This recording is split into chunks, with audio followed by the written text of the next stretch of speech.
கிறிஸ்துவுக்குள் பிரியமானவர்களே, வசன தீபம் என்கிற இந்த நிகழ்ச்சியின் மூலமாக நாம் தியானிக்கப் போகிற வேத வசனத்தை வாசிப்போம். ரோமர் 4ஆம் அதிகாரம் 21ஆம் வசனம். தேவன் வாக்குத்தத்தம் பண்ணினதை நிறைவேற்ற வல்லவராய் இருக்கிறார் என்று முழு நிச்சயமாய் நம்பி தேவனை மகிமைப்படுத்தி விசுவாசத்தில் வல்லவனானான். இது யாரை குறித்து சொல்லப்பட்டிருக்குது? ஆபிரகாம்.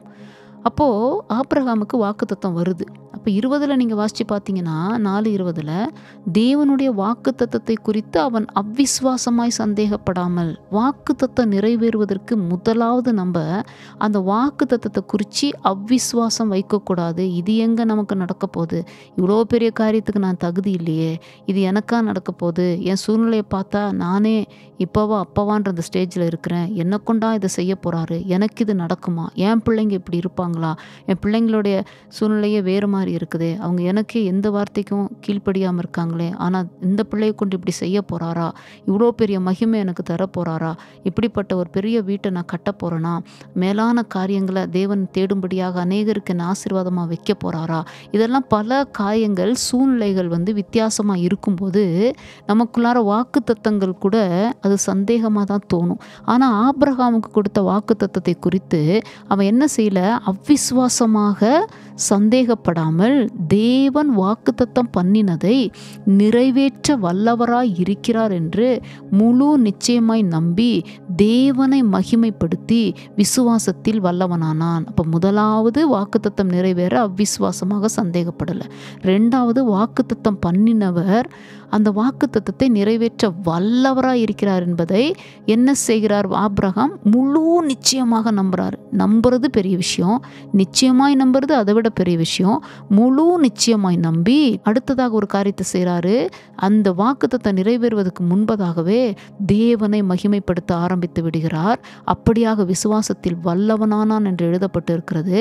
அதற்கு பிறகுதான் அந்த வாக்குத்தத்தங்கள் காத்திருக்கவும் செய்து ஏற்ற வேலையில் தேவன் நியமித்த வேலை. அதாவது நம்ம நினைக்கிறோம், ஐயோ நம்ம இந்த சூழ்நிலையில் இந்த காரியம் நடக்காதா, இந்த வேலையில் நடந்தால் நல்லா இருக்குமே. இல்லைங்க, அவர் அந்த வாக்குத்தத்தத்தை நிறைவேற்ற அவர் ஒரு வேலையை குறித்திருக்கிறார். இது அவருக்கு ஏற்ற வேலை, நமக்கு ஏற்ற வேலை அல்ல. நமக்கு ஏற்ற வேலை இல்லைன்னா அப்படின்னா நமக்கு அந்த வேலையில் வேணும்னா நம்ம சும்மா டெய்லி எதிர்பார்ப்போம். இல்லை, அவர் ஒரு நேரத்தை வைத்திருக்கிறார்.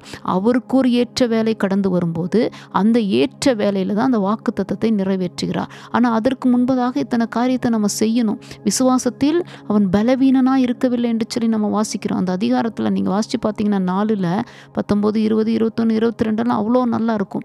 விசுவாசத்தில் பலவீனனாக இருக்கவில்லை, பலமுள்ளவனாக இருந்தான், விசுவாசத்தில் வல்லவனாக இருந்தான், முழு நிச்சயமாய் நம்பினான், வாக்குத்தத்தத்தை நிறைவேற்ற அவர் வல்லவராய் இருக்கிறார் என்பதை அவன் ஆணித்தரமாக விசுவாசித்தான். இப்படியெல்லாம் அந்த நிறைய காரியங்கள் அந்த இடத்துல இருக்குதுங்க.